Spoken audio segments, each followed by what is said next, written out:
past 5 years, we have witnessed the birth of countless excellent teams and players in all 5 major regions. They are still remembered by us to this day. At the same time, we also remember our fans who loved us from the very beginning. On the occasion of this 5th anniversary, let's turn back the clock to the starting point of PUBG Mobile Esports, the Southeast Asia region, where all the stories began. As the first world-class event, PUBG Mobile Star Challenge gathered professional players from all over the world. With continuous development, the 2019 PUBG Mobile Club Open Global Finals is undoubtedly the most exciting event. 2019 Fall Split Global Finals, ladies and gentlemen, give yourself a round of applause! Among the countless rising stars, one shined particularly bright. Bigatron Red Aliens, a team from Indonesia, Bigatron Red Aliens! just got first place in the PMCO Southeast Asia Fall Championship, earning the chance to compete in the PMCO Global Finals in Malaysia. In the subsequent prelim stage, intense competition kicked off immediately. And finally, they advanced to the Grand Finals in 2nd place. BTR demonstrated impeccable strength in the competition. By the end, BTR was leading the lobby by a significant 106 points, bringing the first ever championship title to the SEA region.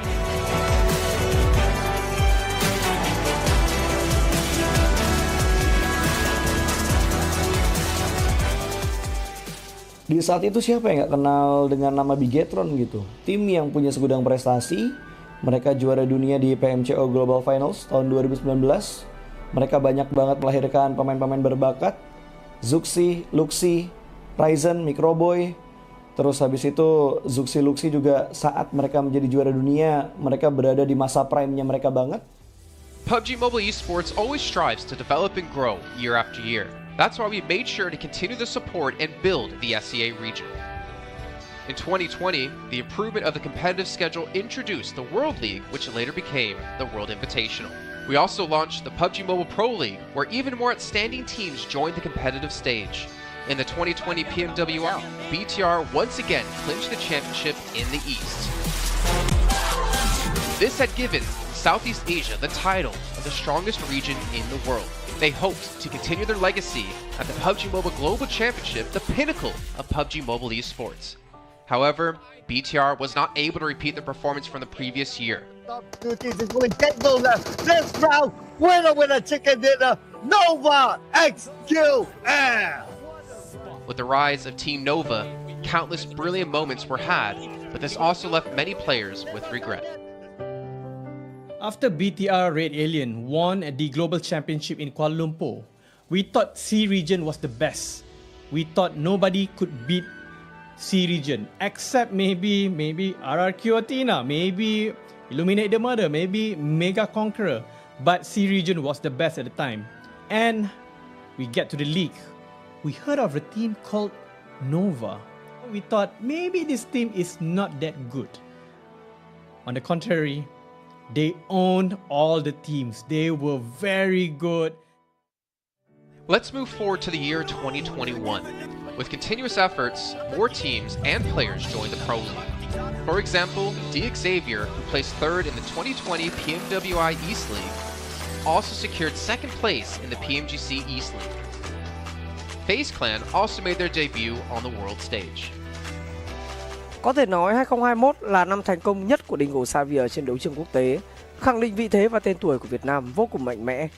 Còn với FaZe Clan, đây là năm đầu tiên họ đặt chân đến với giải đấu cao cấp nhất của PUBG Mobile, nhưng lại khiến tất cả những đối thủ khác đều phải dè chừng và e ngại. Undoubtedly, the year 2022 has brought the greatest changes to the SEA region. Vampire Esports emerged, dominating 2022 PMWI, winning both the main and after-party tournaments, while also setting records for most chicken dinners, most eliminations, and more. They were not only facing competitors from the SEA region, but from all over the world. Everyone was talking about VPE and wondering if they can maintain their performance at the Global Championship or if it was just a stroke of good luck.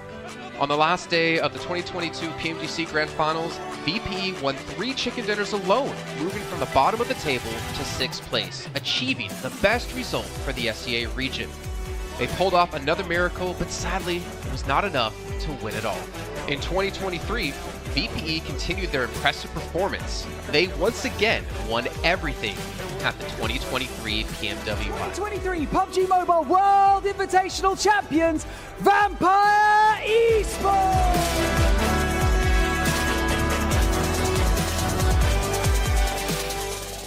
ก็ย้อนกลับไปในปีที่แล้วนะครับเอาจริงก็ผมมองว่าน่าจะโอ้โหไม่มีใครที่จะมองว่าทางฝั่งตัวแวมไพร์จะซักเซสได้ถึงขนาดนั้นนะครับเพราะยุคนั้นเหมือนทุกคนจะโฟกัสไปทางฝั่งตัวอินฟินแล้วก็เฟซแชทที่มีแบบว่าผู้เล่นดังๆนะครับแล้วก็ถ้าจำมันได้เหมือน PMGC ปีล่าสุดมากินไก่แบบเบิ้ลติดๆกันในวันสุดท้ายเหมือนเอาจริงน้องๆก็เคยบอกเลยว่าเฮ้ยเราเครียดกันไปหรือเปล่ามันเป็นตัวเองดีกว่าเล่นแบบปล่อยจอยได้แบบจอยเลยสุดท้าย3 จะติดจบอันดับ 6 ของโลกซะอย่างนั้นนี่นะครับแวมไพร์สปอร์ตเดี๋ยวเชื่อจัด But don't forget, Alter Ego, an Indonesian team, showed a very strong performance by winning the Super League twice. The SCA Super League was an upgrade to the previous championship, which by many is considered to be the most competitive league in PUBG Mobile. They could potentially become the next legend of the SCA region. Untuk dibilang legend, gue rasa belum sih untuk Alter Ego. Walaupun mereka sempat ngedapetin back-to-back champion untuk di PMSL 2023, itu menurut gue hanya sekedar untuk ngasih pembuktian gitu bahwa Indonesia tidak kehabisan pemain berbakat. Ya mungkin contohnya Rosemary gitu. Datangnya dia ke Alter Ego tuh bener-bener jadi ujung tombak untuk Alter Ego. Dan gak berhenti di Rosemary. Masih ada Alpha juga yang didatangkan oleh Alter Ego untuk mengisi kekosongan atau kekurangan dari Alter Ego. Dan gue rasa PMGC 2023 ini akan menjadi ajang global championship pertama gitu untuk Rosemary dan juga si Alpha. Jadi wajib banget kita nantikan performnya mereka di PMGC 2023 dan please di notes pastikan tonton Alter Ego sampai akhir. Of course, there are many more teams we haven't mentioned, but these teams will all take part in the 2023 PUBG Mobile Global Championship. So what do you think? Who will be the ultimate winner in this year's PMGC? Will they be from SCA? Well, there's only one way to find out.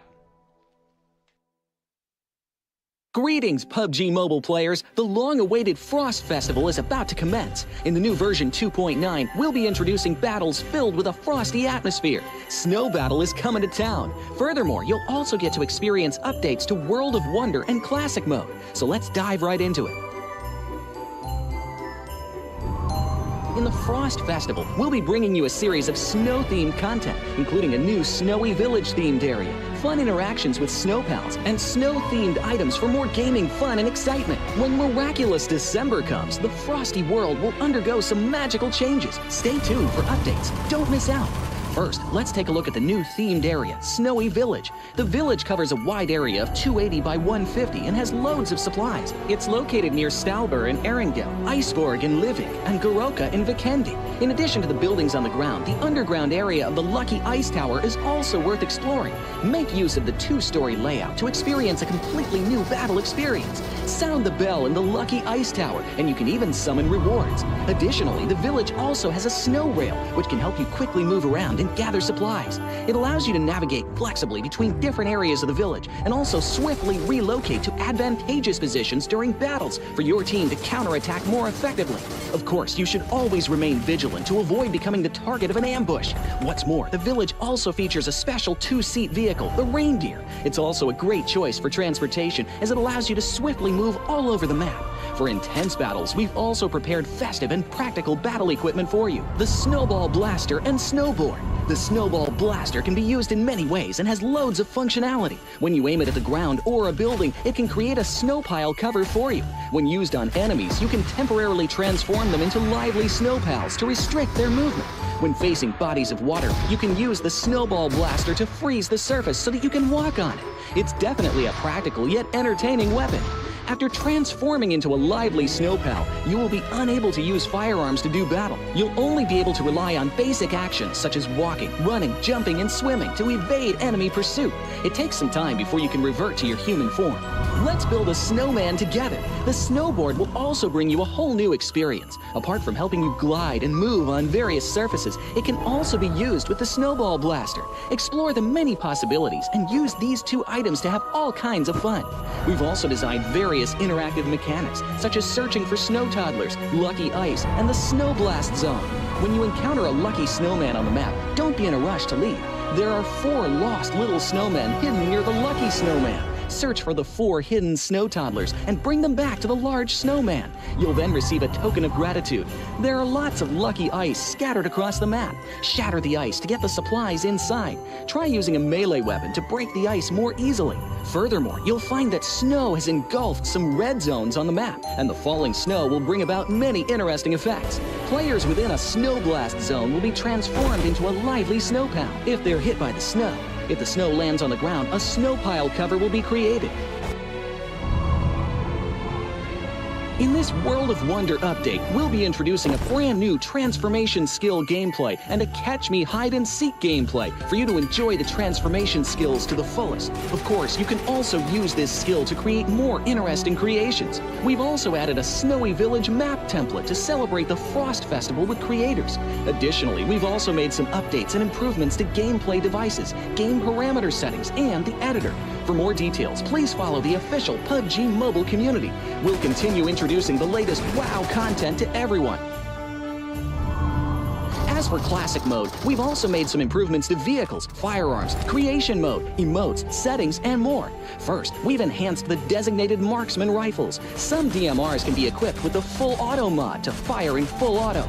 We've also improved the attributes and handling of some vehicles to enhance your driving experience. We've also added a new garage mechanic. From now on, you can choose your dream ride during matches. Meanwhile, we've also added a custom SFX adjustment feature. You can adjust the volume of some sound effects to whatever best suits you. As for creation mode, we'll be introducing some quick view features for watching the victory dance and fireworks displays and the new Frozen Kingdom themed performance in order to provide players with more possibilities for creative content.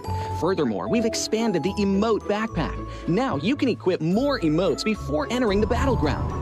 That's a wrap for the main content in this new version. In addition, new content will be added to the popularity battle event, Metro Royale, and season rewards. For more details, follow our official PUBG mobile community. Snow Battle is coming to town.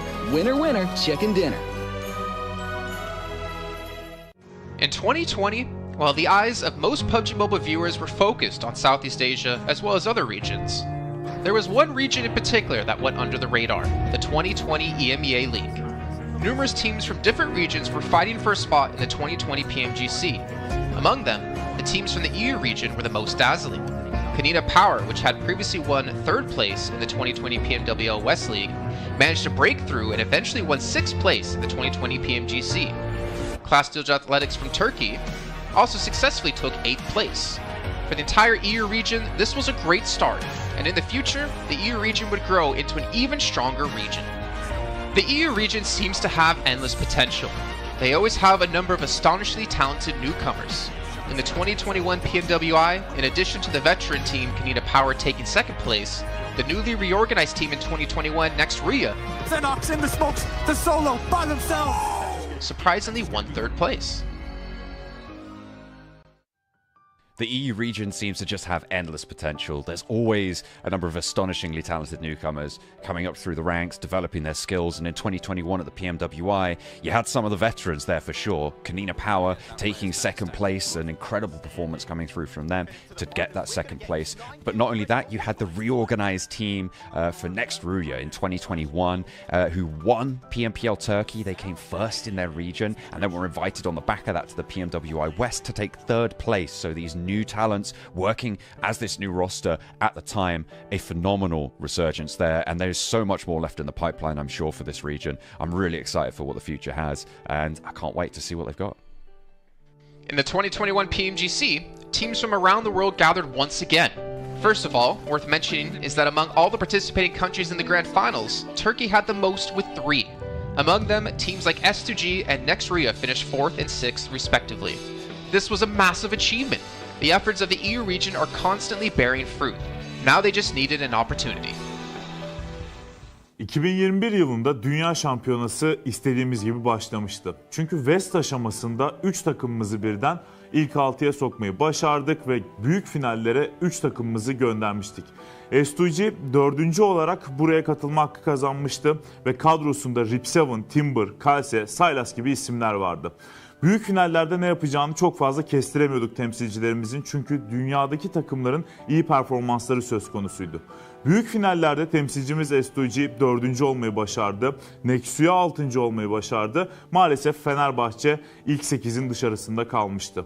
Ama bu takımın ileride çok iyi şeyler vaat ettiği konusunda herkes hemfikirdi. Next, let's go directly to the 2022 PMGC. At a time when everyone was focusing on whether Nova could win 3 consecutive championships, a team that was not originally a favorite to win was about to become the focus on the stage. S2G performed consistently in the first 2 days of competition, always maintaining a position at the top of the leaderboard. And on the final day, S2G changed its conservative tactical strategy and sought to gain more elimination points in the last few rounds. And in the last round, S2G secured the championship with 15 elimination points. Champion of 2022, it is S2G! They finally broke through and made history for the EU region. 2022 Dünya Şampiyonası bizi büyük zaferler getirdi. Tabii ki Dünya Şampiyonası başlamadan önce bu zaferlerin geleceği konusunda çok bir fikrimiz yoktu. S2G kadrosunda bazı değişiklikler yapmıştı. Takıma yeni katılan oyuncular vardı. Özellikle Reis ile birlikte takımın form seviyesi gerçekten çok yüksekti. 2022 Dünya Şampiyonası finallerine 2 takım göndermeyi başarmıştık. Bir tanesi S2G, bir tanesi Fireflux. Maalesef 2 takımımızın kaderleri birazcık farklı oldu. İlk günden itibaren S2G sürekli olarak zirveyi kovalarken Fireflux için işler iyi gitmemişti. 3. gün geldiğinde S2G güzel maçlar geçirdi ve şampiyonluğu Türkiye'ye getirmeyi başardı. Bu Türkiye e-spor tarihindeki en unutulmaz başarıydı. This year, the EU region has continuously produced even more strong teams. First of all, G Gladiators won first place at the 2023 PUBG Mobile Pro League Spring Regional Championships and third place in the 2023 PMWI. Veteran teams like Nexuria and Canada Power have been performing better and better this year and successfully qualified for the 2023 PMGC. Subsequently, hot recent teams like Mad Bulls, BRA Esports, Major Pride, Melise Esports, Demorte, among others from EU, have also successfully gotten a spot in PMGC. They all look forward to continuing the success of the EU region in 2023. There are many questions surrounding PMGC. Will S2G successfully defend their championship? Will another EU team lift the trophy? Could it even be a team unexpected to win it all? Let's witness it together in Turkey.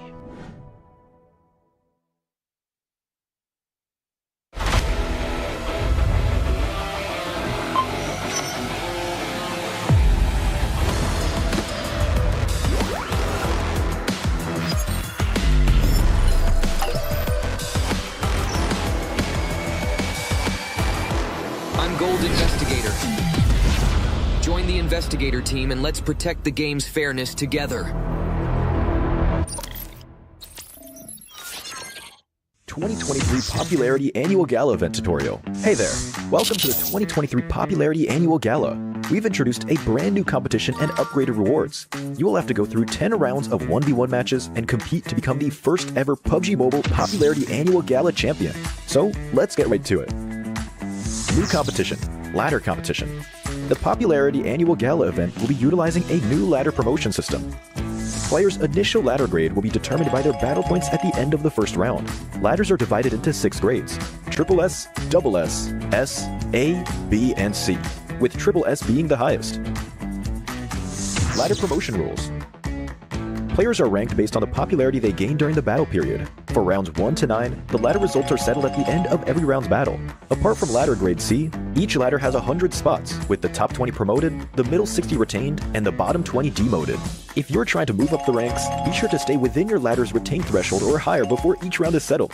Additionally, ladder grades can only be promoted or demoted by 1 grade at a time, so your performance in the assignment round is crucial. Be sure not to miss it. Final showdown. Based on the rankings from the previous 9 rounds, round 10 will be the decisive showdown to determine the final rank and ladder grade placement, including the champion of the 2023 Popularity Annual Gala, who will emerge as the ultimate winner. New exclusive rewards. At the end of round 10, rewards will be issued based on the player's ladder grade and final rank. For outstanding players, they will receive exclusive rewards that can showcase their supreme honor both in and outside the game. In-game rewards include the honor title, honor name tag, and honor avatar frame, which are sure to make you stand out. Moreover, there are also physical trophies, interviews, custom-made popularity gifts, a official social media promotion, game exposure, and other exclusive honorable rewards. Gain global renown both in and outside the game. What are you waiting for? Participate in the 2023 Popularity Annual Gala now.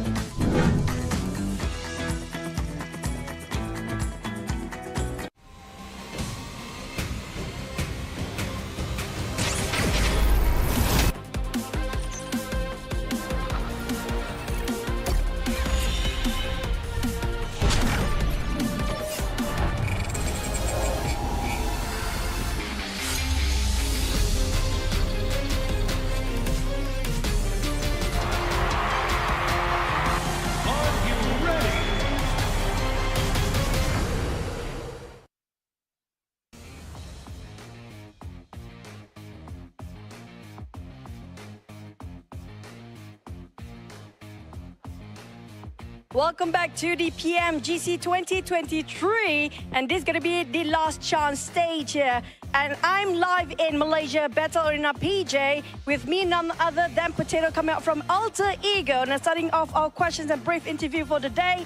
Now, for Alter Ego, you guys were PMSL champions back-to-back for 2 seasons, but it feels like there's a lot of challenges for you in the PMGC League stage. What was the biggest difference if you compare during the PMSL and even the PMGC now? Oke, jadi buat Alter Ego sendiri, kalian itu back-to-back champion di PMSL dan sekarang kamu berada di survival stage PMGC. Jadi apakah perbedaan di antara PMSL dan PMGC itu sendiri? Oke, kalau perbedaannya menurut kita sih dari segi adaptif di tim-tim global ini ya. Karena dari segi adaptif atau adaptasi mereka sangat-sangat kuat lah. Jadi mereka nggak ada patokan mau gameplay gimana, jadi mereka menyesuaikan dari segi gameplay. Okay, if you ask me the difference between PMSL and PMGC, most of the team at this PMGC, they know how to adapt with the situation. They don't have like one specific play style or they want to play passive or aggressive. No, they're not doing that. They just adapt with the situation and improvise from there. So I guess that's the biggest challenge for them as well then. And now, based on yesterday's matches, are there any adjustments? Since today is your last day playing as well, you have to wait for tomorrow. Will there be any adjustment for your team to just make it for the next stage and get a better result? Oke, jadi buat hari ini adalah hari terakhir buat Alter Ego sendiri. Apakah menurut kamu sendiri ada sesuatu lah yang kamu ngerasa bisa nggak kamu lolos ke survival stage nanti gitu? Apa yang kamu harus lakuin buat kamu lolos ke survival stage? Apa yang harus kita lakuin sih pastinya lebih ke mematangkan kesalahan kemarin ya. Jadi kita belajar banyak dari kesalahan kemarin. Kita benar-benar adjust lah untuk hari ini karena hari ini kita terakhir bermain dan grup green besok masih grup red dan yellow masih bermain. Okay, so for me from Alter Ego, we want to do our best. We already touch up our mistake. We already learn from the past, and yes, of course, today group green and versus red, but then red is gonna play in tomorrow. So I think we're gonna perform really well so that group red is not gonna qualify easily to the last chance. Now I'm going to touch that for a bit more. Since you mentioned about your mistakes yesterday, and it's so hard to actually identify your mistake in a very short time, can you state out some of the mistakes that's quite major for your team? Ya, kamu ngomong-ngomong, kamu ada ngomong tentang permasalahan yang terjadi lah, mistake-mistake terjadi. Bisa nggak kamu cerita sedikit aja, apa salah satu contoh mistake-mistake yang terjadi di kemarin hari? Mistake yang kemarin terjadi sih kita belum expect sama keisengan Semnan ya. Jadi benar-benar dari semua map kita benar-benar deket sama dia dan lumayan mengganggu gameplay kita lah. So the things that I don't expect is the playstyle from Sem9. So that's the mistake that we learned back then is because of our drop spot in every map is quite near with Sem9, and yeah, we don't expect these things gonna happen, and yes, they give us so much trouble. I mean, that's the unexpected to be happening on the global stage, definitely now. You mentioned about Sem9. Are they one of your greatest threat when it comes to this stage, or will there be somebody else so far?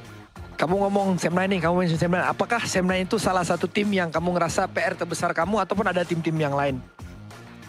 Enggak sih. Karena emang kemarin iseng aja, kita nggak expect dia bakalan main se-iseng itu. Oke. So basically, it's not really Sem9 is our biggest threat, but then we just don't expect they're gonna play like that. Okay, so we might have more surprises for today, by the way. With tight points among the teams, and you still have a great chance to make it to the last chance stage. What's your focus to improve your rankings since today is your last day? And what do you think is the most important outcome for today's games? Okay, jadi kalau kita lihat dari point system, poin kalian itu tidaklah terlalu jauh untuk kamu lolos ke ke last chance. Jadi, apakah fokus terbesar yang kamu mau fokusin hari ini supaya kamu bisa lolos ke last chance? Kita lebih ngemaksimalin tiap game sih. Jadi kalau tiap game kita mendapatkan hasil yang bagus, poin juga bakalan ikutan bagus juga. Jadi kita fokus game per game. Okay, so basically we're gonna focus on each game. We're gonna focus on our first game first. It's because of I believe if we focus on each game, the point will come afterward. So we're just gonna do our best in every single map so that we're gonna maximize our point. I agree. It's one step at a time, one thing at a time as well. But we're done here on Stage Live. We're going to toss it back to the casters. Good luck, all the best for all the teams out there competing, especially when it comes to Green Group. Today will be the last day performing, and the next day they have to just wait it out. We're just going to toss it back to the casters. Casters, take it away.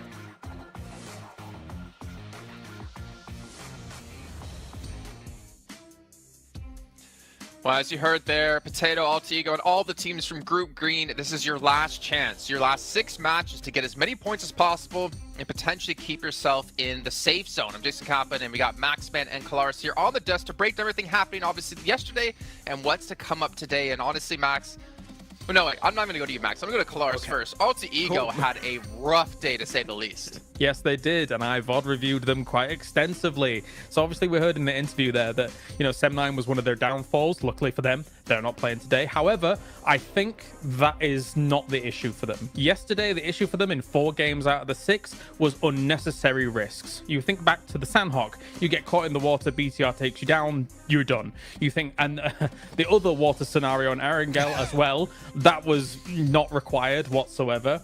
The first game on Erangel, where they're coming late to the circle, they're trying to go for a central spot. You're too late. Try and play edge instead. Again, another unnecessary risk. And then finally, Sem9 on Erangel being able to take them out when they're trying to find cars, right? So all of these unnecessary risks that they're taking could be easily mitigated if they're just playing a bit more mature PUBG Mobile and trying to play a bit more of a controlled style. Well, there you go. Before we can hop into some more analysis here, Max, I know you're just ready to talk. Got to remind you guys at home about the Infinix GT10 Pro official smartphone here at PMGC 2023. And while you're on your new lovely device, make sure you check out TikTok with the tag PMGC 2023 to find out some stuff behind the scenes, hopefully some interviews, hopefully anything for you guys to watch. And of course, if you do post about the event, make sure you use the hashtag as well. But Max, as you heard Kalaris break down Alter Ego, there's another team out there we really have to focus our attention on, a team who had a special invite into the group stage. It's G Gladiators. I don't know. I don't know if I want to talk about them. I'm making you talk about them. I don't know if I want to talk about them. I mean, Gladiators, we expect more, right? I still believe in the Gladiators cheese. They're going to cheese until the very end here, Jason. They're going to maybe qualify to the survival stage, to the last chance, should I say, with just a few points. But I want to look onto other teams possibly, because we got also a big shift of groups, right? And one of the few teams that's been added to the mix today that I'm especially excited to see play is going to be Enigma Galaxy. They played exceptionally well back in their Group Red, and especially with Coops, he was the second top fragger of his group. One of the best pickups, I would say, in the entire year of PUBG Mobile eSport, right? With how they are able to take these fights now, how aggressive they are.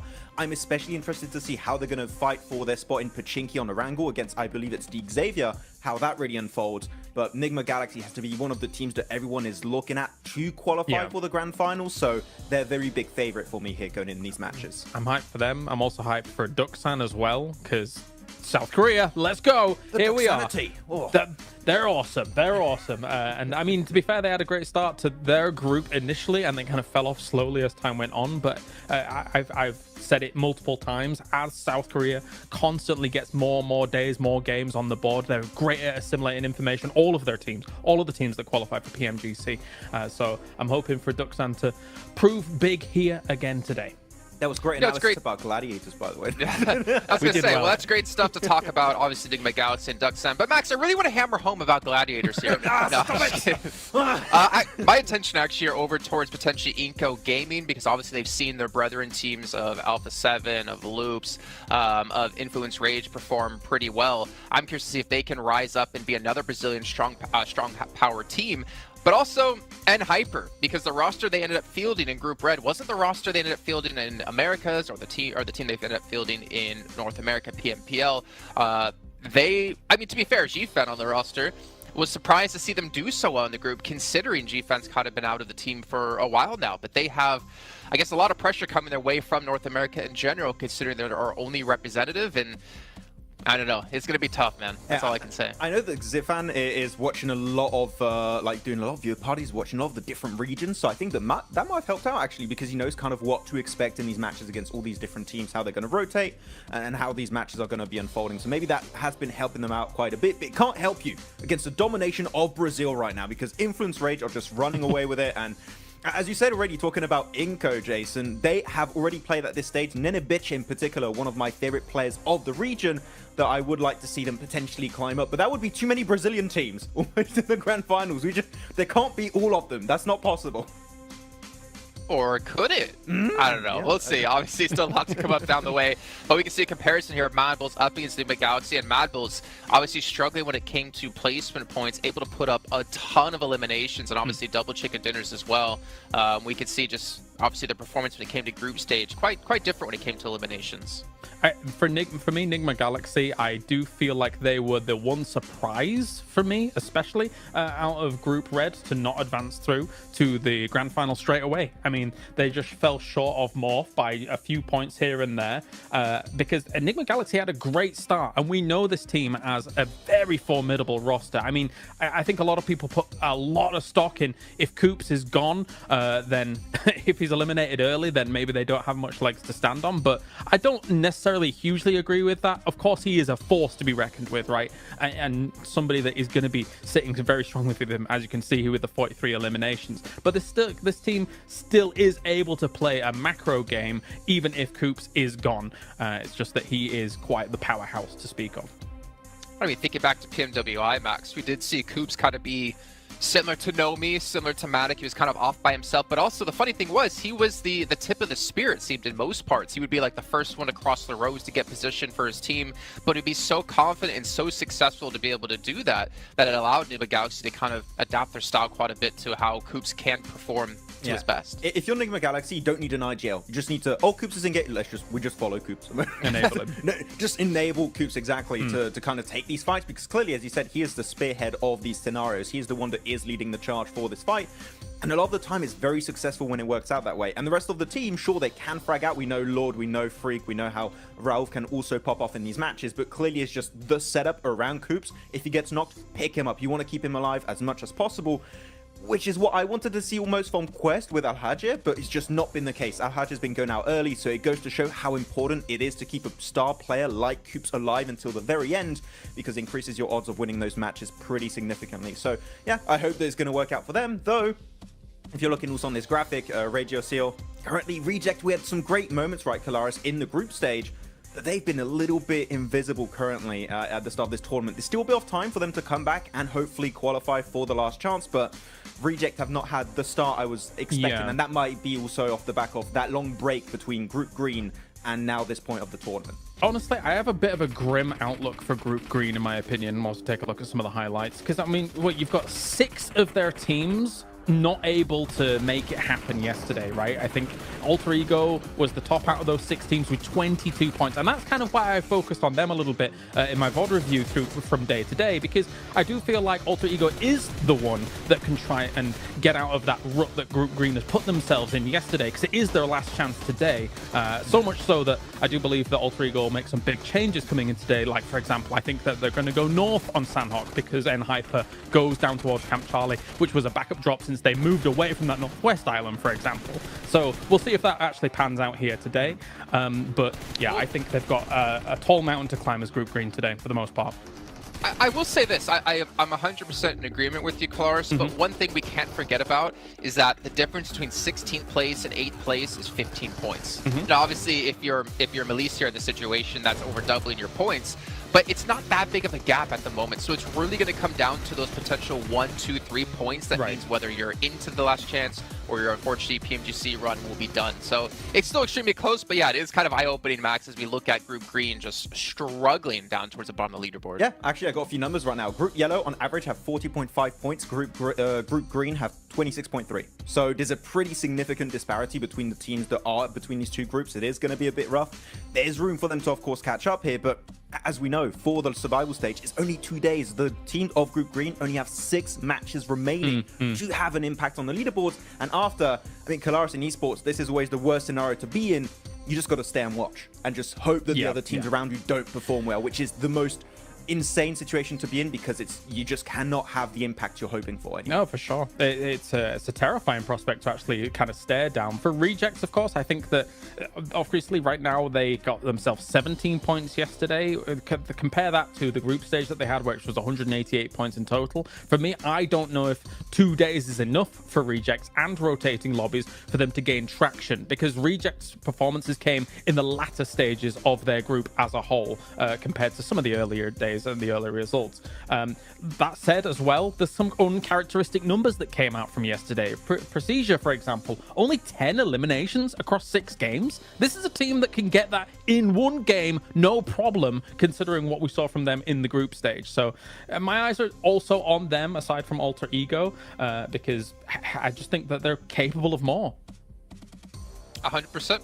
I completely agree, and unfortunately, just not seen out of them and the Twins. But you know what? Obviously, rotating groups. I think for me, as you kind of mentioned, right? Like we have rotating groups. It kind of doesn't favor some of the teams. But for me, PMGC is always about finding the best all-around team, because there's so many different kind of mini tournaments within tournaments, right? You have your group stage where you play out the same teams over the course of 3-4 days. Then you have this event where you have rotating groups. You have to be adaptive. Then you get to the grand finals where it's going to be a sprint, or I guess the last stage coming up in just 2 days, where it's really a sprint, right? With just 2 days of play.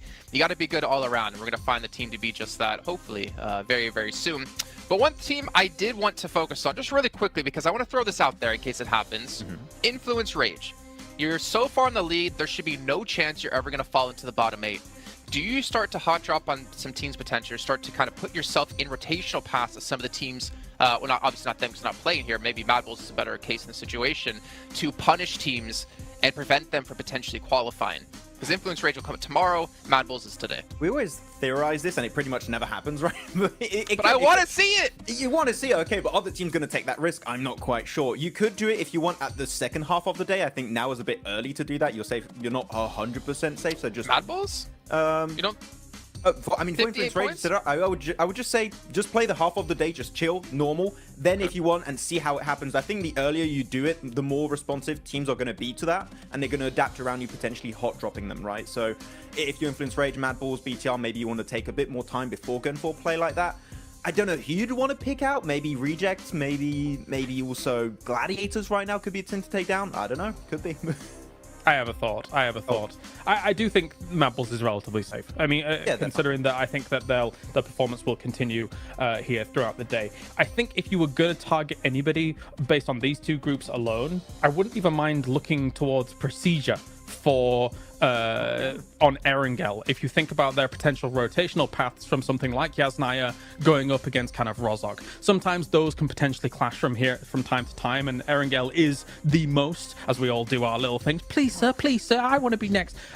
You know, I think that could be a target. If they were going to do something, I don't know whether they will though.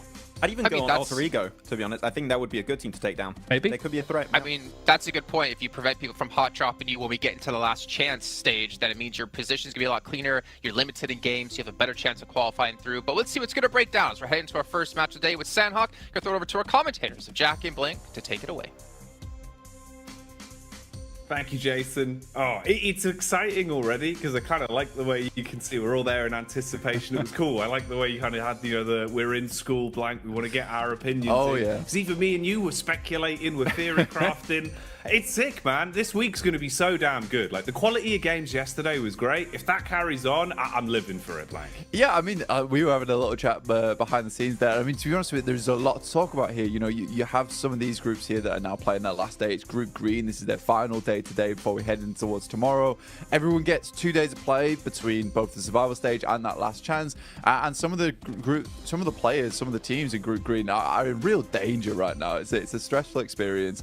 U2 Alliance, they look happy. They look ready to go. They look very, very excited to get things on the road here. They had a pretty good upwards trend over in their group. Didn't start off so strong, but ended it quite significantly well. Obviously not getting in towards that direct invite stage, but yeah, for Group Green, things do get a little tough here. And you know, we were chatting about, like, you know, there was really only a couple of teams from Group Green that we actually thought were fairly decent towards the end of it, and it kind of felt like the group of death. But the more we look into it, the more we see there's actually some very, very good teams in some of these other groups that definitely deserve more praise.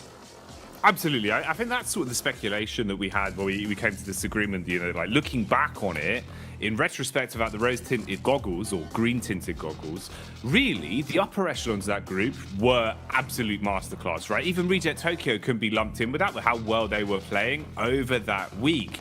But since coming into this, well, hang on a minute, hold that thought. It seems like hot drops are happening, Blank. What's going on here? Straight into the action. Is that Mad Balls under pressure already? It is Inco versus Mad Balls here. And we saw this versus Mad Balls in the very first day of their group versus Falcons. They lost their hot drop, but they're used to it now. They're expecting something to go off. They've already found one knock off the bat here. Let's see if they can find any more, Jackie.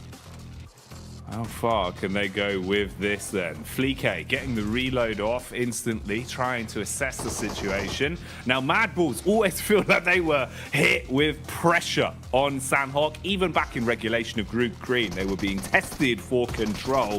Inco are the ones that are starting to show up here, though. Early damage done. Fleek down by the DBS. Another knock coming in, Blank. Bit of a trade, but now we're seeing them both be severed. Lots of damage across either squad now. It was one apiece, but Inco were able to get that res off there. Vitali will finish off Fleek in the meantime. Zerich desperately trying to hold his own. Becker trying to head down the stairs. Nice little peek out coming through from Inco. Only one Mad Bull left remaining, but it's Tulika. He was having a fantastic day yesterday. Not about to let this game slip out of his hands, but he's only got one teammate left to bring up, but a huge amount of damage onto Squash.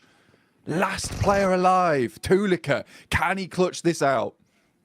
Oh, is it going to be burned clutch like a used car salesman? Drop down for Squash, seeing if he can clear his way through as the bullets come flying. Tulika calls for the backup of his teammates, rotating further over so he's got room to try and pick him up later if possible. Doesn't peek off the back of the bait of the movement either, so Squash still holding. Frozen expires, and it's all on Tulika for good. No chance of getting his teammates back, so worst case scenario has happened here. Even if either one of these solos get away and give up the final elim, you have crippled yourself coming into the opening game today.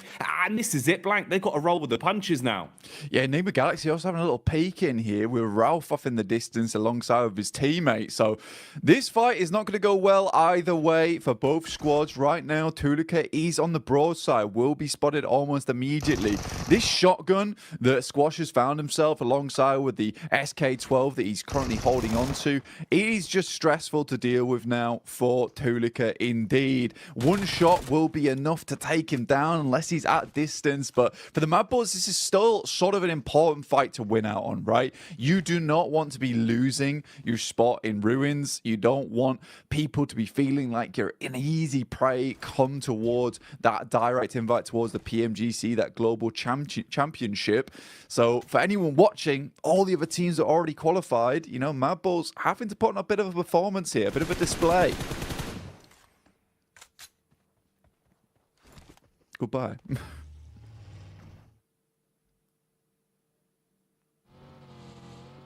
And with that, Tulika will move onwards. Ralph takes out the final player there from Inco. Difficult stuff ahead now for Tulika himself. Be moving forward here, Jackie. Oh man, that is a rough way to start this off, Blank. You know, we're coming into it thinking that we have time to speculate, give a bit of a lay of the land, if you will, for our viewers at home. We got Jason's favourite, just what he ordered, you know, fresh from the oven there, the hot drop specialty. Mad Balls just walking away with just the one man as well. The worst case scenario, really, Blank. And then a third party to steal that last elim.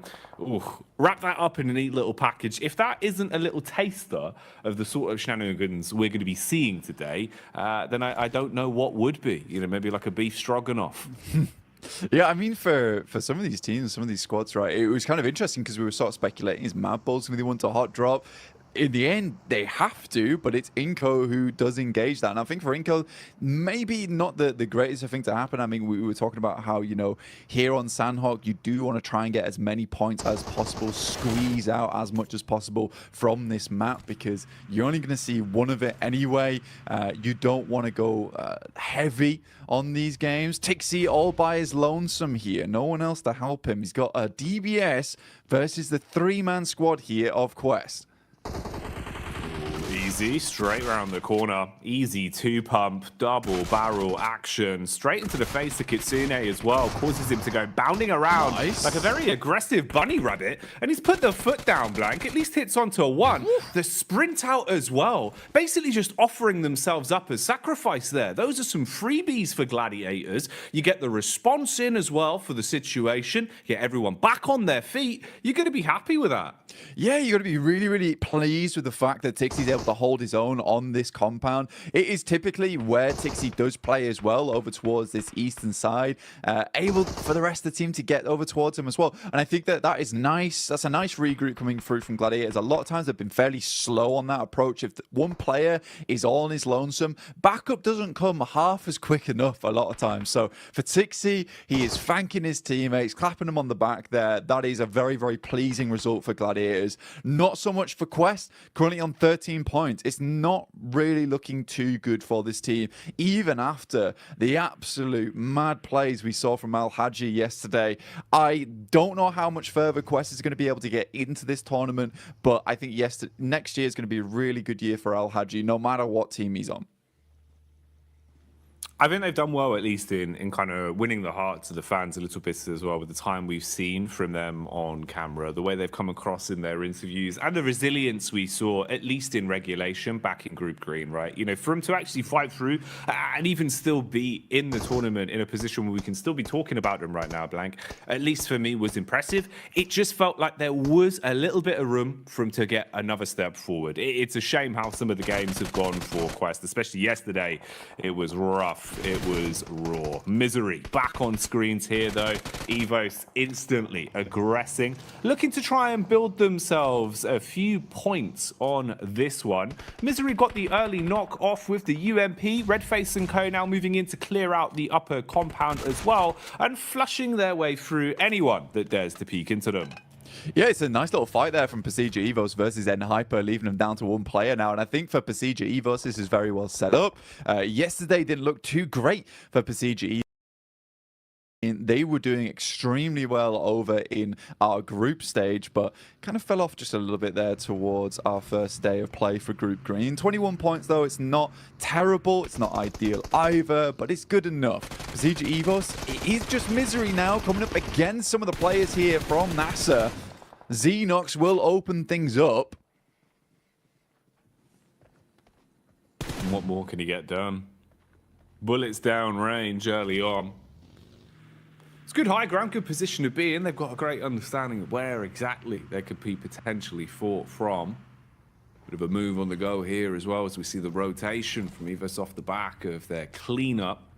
Now finding a bit of a safer compound to play in, but they've been startled, detected from across the road. We're lying in wait. It's Melise of all squads.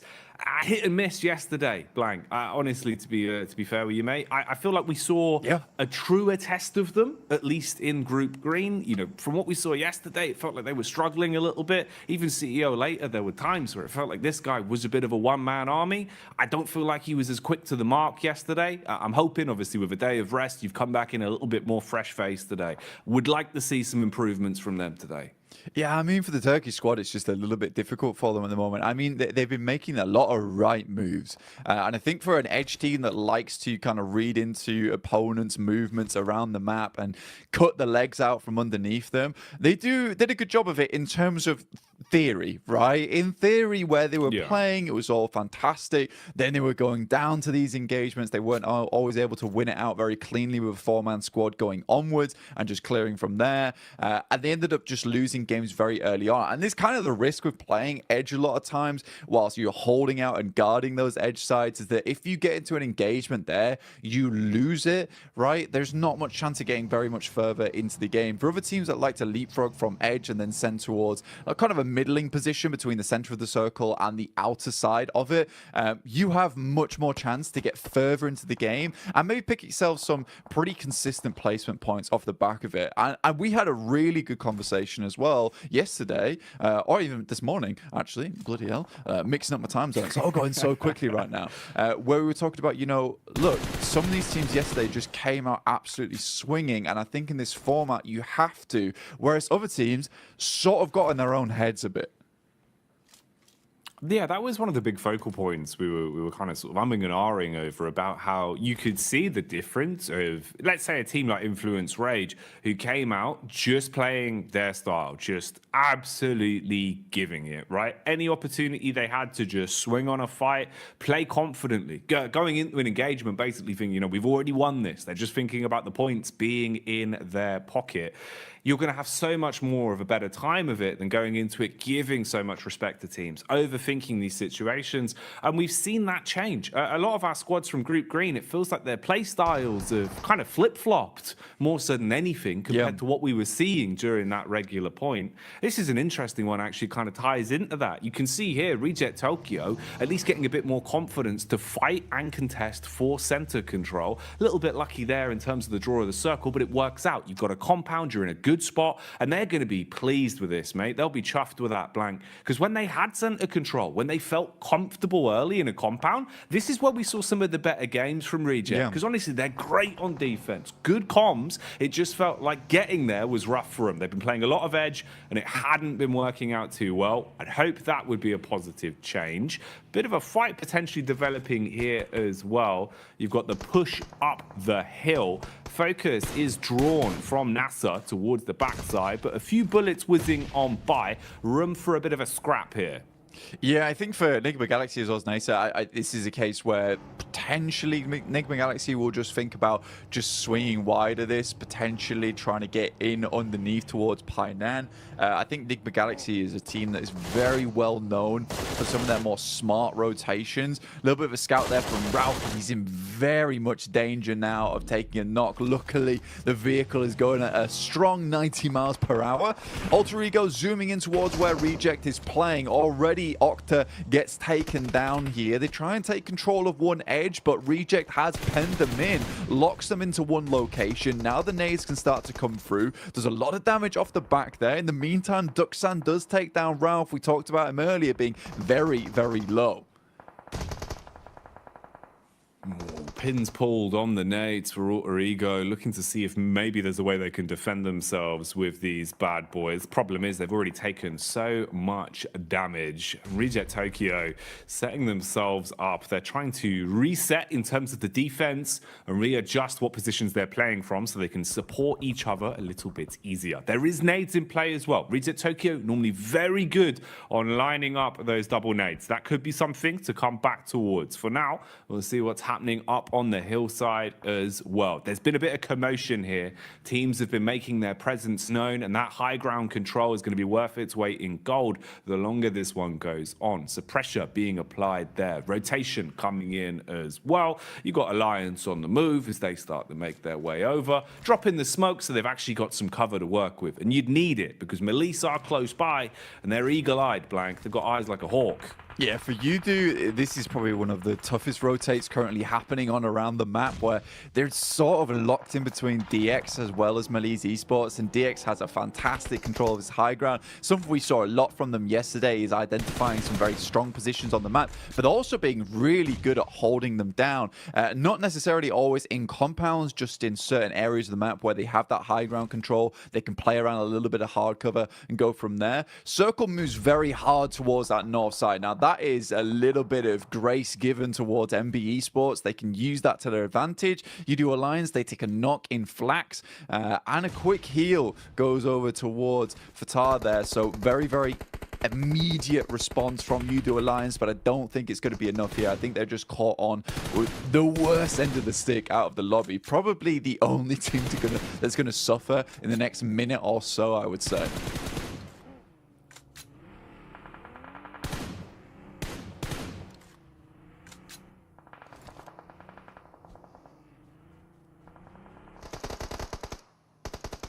Malise Esports on this side of the map. Now, Kissu does go down. Poser has a nade in hand. We'll send it over towards Nisa, but Malise Esports, again, just crumbling a lot during these days. Again, Nisa, 5 eliminations found so far. Really, really good stuff from them. I think this is interesting because it is a lot of these squads that we see a fair few times that just come into these games swinging. They tend to do well, and I would say that this is a very, very good and promising mark of the game going forward here, Jackie.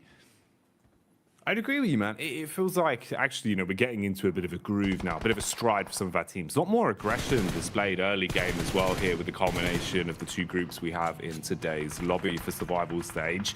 Now, they were being pulled and pushed in multiple directions here. It felt like they weren't quite sure which fight they wanted to set their gaze on, but now they've been thrust into one. They have to try and survive, taking a ton of damage up against Evos. Good lay of the land from Link as well. Knows to look towards the distance, can see just over the ridge side where his next opponent is coming from. They've got an understanding of where exactly he's playing towards, but with the bullets connecting, they're going to start to farm up these elims. Malise, meanwhile, are crashing down as well. This is Udo Alliance still trying to push over that hill. They've been doing this for quite some time, Blank, and maybe it's going to start to work out. Nice connection onto Levites. He's dropped and finished off for good, and they're still pushing in. Yeah, Cluck's doing a really good job here. I actually like the thought process we saw from Udo Alliance. Unfortunately for them, DX follow them down on that south side, which is a really cool play from DX. You don't a lot of times see teams chasing on this situation. In the meantime, Reject desperately trying to hold on towards their central compound. They left it, they moved towards that north side, but they did face off versus FaZe. But they're currently still in a strong position. Gladiators, for them, this game is very, very important. They already started things off really well with a 4 eliminer. It would be absolutely strange and weird circumstance that we see Gladiators get the majority of their points done on Sandhawk. As we know, they are horrid at this map. This is a map that they do not find a lot of success on, but already they're up to 7 eliminations. With 4 players alive, this is starting to be a really good run for them. There's an itch in the back of my brain just reminding me of one of the Sandhawk games we saw from Gladiators quite some time ago, Blank. And I just remember it starting off in the same kind of way. When the pressure's on Gladiators, when it feels like, you know, the story's not going to happen, the crazy comeback towards the end is never going to be there. It feels like finally that Cinderella story won't be written. Something like this happens. We've seen it before on Sandhawk. I don't know what causes them to play like this sometimes, but they've certainly had their breakfast this morning, and they're coming out with some fibrous maneuvers, looking very solid in the moves they're making. 7 elims to the name, Blank. How much longevity have they got on this one? We'll keep our eyes on it because Gladiators need a good game, and the individuals are playing to prove that. Yeah, they desperately do. Right now, facing off versus Duxan, not an easy team to go up against. MB Esports, they lose Fistboy on a knock. That's to DX, who are doing a really good job over on this eastern side, just clearing their way through. Up to 3 eliminations now. Alter Ego also chiming in. Bit of a better rotate from them over towards this south side, able to take over that compound that Reject were holding on to. I think a lot of that comes off the back of the fact that Gladiator was able to get some really good pop shots between the windows, knock some of the players from Reject very much slow slow them down, bog them down. More nades sailing in from Gladiators, taking out the remainder now of Duxan. FaZe spots out some of the players from Gladiators, will take some pot shots towards them, over towards that western side. Chow gives his life for the rest of the team, but it's just Paragin now. With Lamborghini down, he is able to get in, but this is more of a survival game for them. Great circle here for the Gladiators. The last minute men, as usual, very much feels like back towards my university days where the deadline's looming and then suddenly I'm in the library for 24 hours. That's how it always goes with Gladiators, man. I sympathize them with a lot, Blank. I'm the same. Unless the deadline's there, it's not getting done. And that's the way they play. And honestly, it's working wonders for them right now. Again, you know, with every time we're looking over to them, they're starting to build up more elims. And like you're saying, zone-wise as well, they're in a good position to make a play off this. The one awkward encounter in the dead center as well is Reject Tokyo, now basically being the Reject duo, with all of FaZe in full force around them as well. So not really what you want to be. A bit of flat sharing going on, and that's illegal. It's called subletting, Blank. FaZe are going to clap back onto DX as well, finding a way to peek through the windows. An assault onto Paragin. That's an unlucky knock. Yeah, I think right now, even though he's able to get Lamborghini up, it was kind of for nothing. This little high ground the Gladiators currently have control of was so fortuitous that they got the circle on this side. Coming off that high ground is very difficult, so they're trying to milk it for as much as they can here, stay on this top side. But it's MB Esports coming in to try and challenge us. So now, Gladiators need to be ready for this one. Kitsune, luckily, is in position as the DBS, only able to find one, though. And that's not quite enough. The rest of the team instantly needs to improvise off the back of this. Sek and Mondo are down, so it's a decent start. The nades start pouring in, and it's a nice nade on the backside towards Fistboy. Just a Kaze left remaining, and Gladiators quickly clean them up there. Up to 12 eliminations now, Jackie. A fantastic start. Tixie's flying through the air. Matic is on the support. Oh, mate. This is perfection put together so precisely from Gladiators right now. That was beautiful. The nade work to defend after the crash was on point, and then straight back into hungering for more elims. The peek down the hill, beautiful connection on the aim skill as well, and we get left with our final four. A scrappy one at that as well, Blank. Alter Ego still alive. They were able to find what remained of Mad Bulls and shut them down, but they've now had the same done to them. Peek out from Sarah Biceps, and with a smooth right hook, he's wiped them off the face of the battleground. 3 squads remain. Gladiators currently on the outside edge right now. It's FaZe with a very strong position. Alter Ego still need to work their way in as well, but they went out earlier on. Reject holding on. It's a good little game for them, but for the Gladiators, more points would be absolutely gorgeous for them here. If they could win out this game, they'll send themselves tumbling towards that top side of the lobby after just one match. So 20 points. Realistically, if they can get themselves 25 after this, they'll be very, very safe. It'll give them a buffer. They still will need to put in the work after the rest of the day, but they'll be in so much better stead. And taking that pressure off yourself this early on in the day is so, so nice. Taking the pressure off themselves and applying it to Reject Tokyo. Problem is, though, it's not going to turn them into diamonds. It seems like they will instead just buckle under the pressure. Bit of a peek out here from FaZe, though, as Gladiators encroach further on the compound, closing in on them, using their utility to try and blow Lufa out of the equation. Nade after nade barreling through. Swing from FaZe on the stairway as well. And that connects. Sameku left black and blue, down on his last legs now as they first onto him. Gladiators with only a duo remaining, Blank.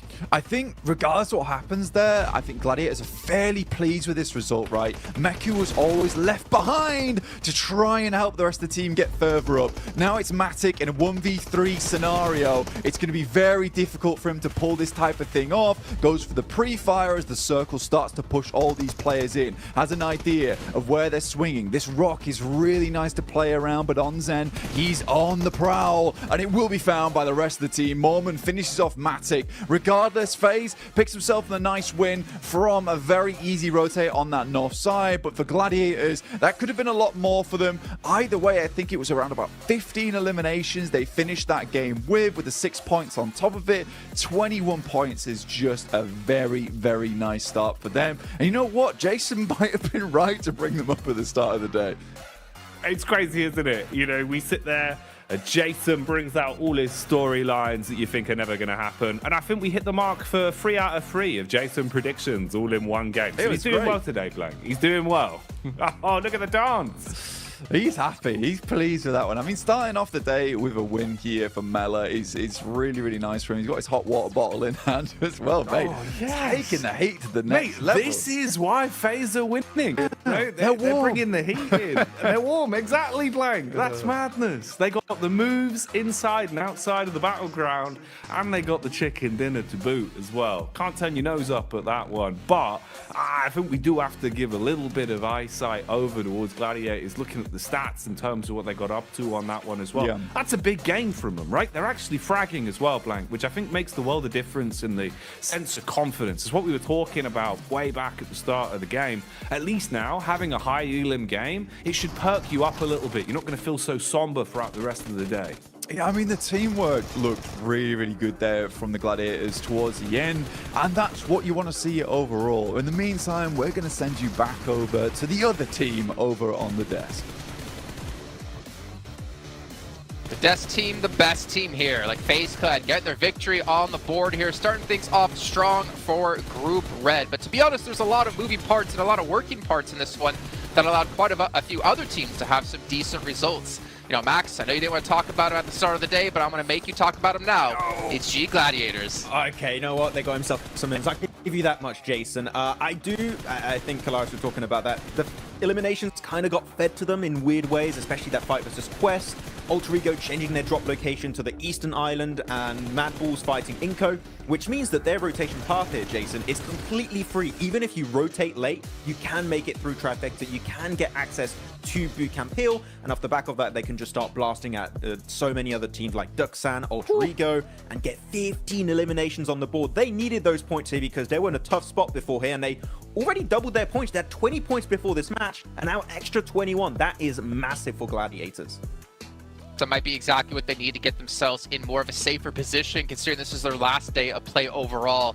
But another team we have to dive into here is Reject in particular, because the position they had, we were watching a little bit of a disagreement between you and Max in terms of what Reject decided to do as his own tried to center up on FaZe. So I think that they were trying to make the game-winning play, right? Like with some of their moves.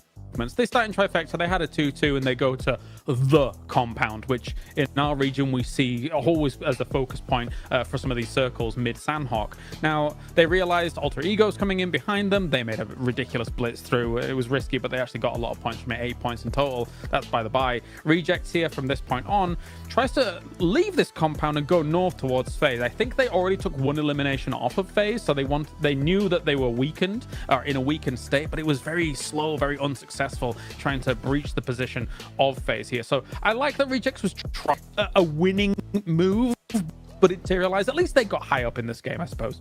Yeah, I think that the situation they were in with Alter Ego playing the Road Trifecta compound is you want to work with Alter Ego and stay in that compound for as long as possible to gatekeep other potential threats later on down the line. If you stay there with Alter Ego, you eliminate Nigma Galaxy, Deke Xavier, Duxan, eliminate some players of Gladiators as they get pushed down Bootcamp Hill, and off the back of that, you can transition through the rocks, maybe make over to FaZe. I think that was the better approach, but to be honest, the moment Deke Xavier died, right, Kalaris, they could play those rocks and survive super fine to the match. So it ended up working out, but I think there was maybe another option available. But that's the cool thing. There's so many ways to play it that you don't know which one might be the best at the end. I mean, yeah, I get what you're saying, like a symbiotic relationship in that compound for a little while. The thing I look at it is that they got third in this game, and would they have probably have got third if they'd have stayed in that compound as well? Yeah, probably. Yeah. But would they have got first? Almost absolutely not. So I think that, you know, they were trying to go for it all, and obviously it didn't pan out.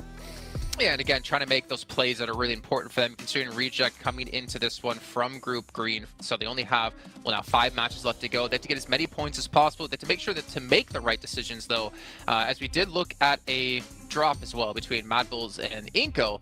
And Mad Bulls, a team that it really doesn't matter for them, right? They're pretty much safe into the last chance. For Inco, though, at least them trying to scrape by as many points as possible. I think they got 3 with the eliminations. They're realizing, okay, well, this is not going to work out. Let's try to salvage with something. But they have to maybe look forward now to the next 5 matches. Yeah, you don't forget the best part of that fight here, Jason. Just Rauf coming like, sit down. just get rid of them. That was a good bit. That was a good bit right there. But yeah, it's a hot drop. It is normally Inco that would have to change that drop because Mad Bulls, as you touched upon, Kalaris, during that game, are already so comfortable.